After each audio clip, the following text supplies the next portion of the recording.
John Walter Museum, a quirky little village you may have bumped into on one of your treks through Edmonton's River Valley. These 3 historic buildings were once home to one of Edmonton's earliest entrepreneurs, John Walter. So here at John Walter Museum, we really provide a good slice of life of what early settlement in Edmonton looked like. We practice a lot of do-it-yourself skills, gardening, and really lay the groundwork of what the early settlement of Edmonton looked like. John Walter came to Edmonton to work for Fort Edmonton in 1870. He came from the Orkney Islands, which are little islands just north of Scotland. He had his fingers in a lot of different pies, and because of that, he became a really central figure to the community of South Edmonton, and in particular, the leader of the community of the area that we're in called Walterdale. One of John's many successful businesses was his ferry service.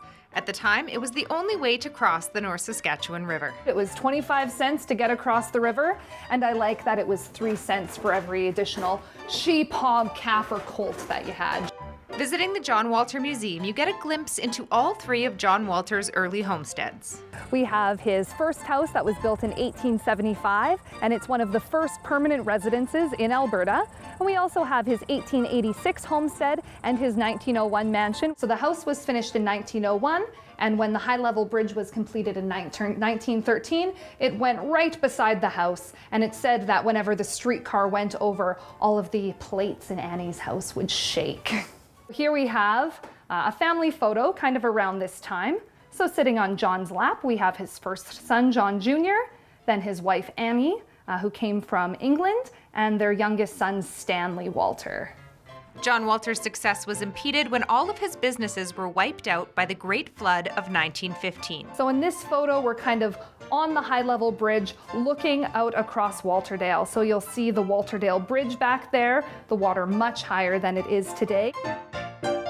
One of the benefits of visiting John Walter Museum is that we are absolutely free to the public when we're open on Saturdays and Sundays. And there's a lot of really neat things that you can do in and around Walterdale.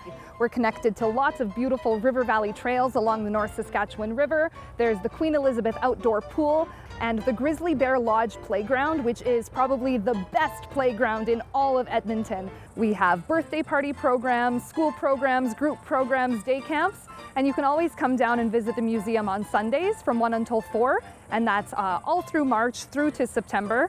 And then we're also open on Saturdays, July, August, and September. For more information on the John Walter Museum, you can visit edmonton.ca and search John Walter Museum. For Bobdale Gloves Big Summer, I'm Jen McDonald.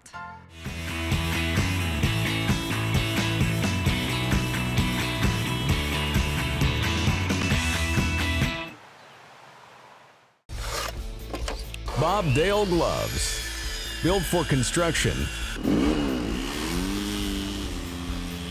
built for performance. BobdaleGloves.com.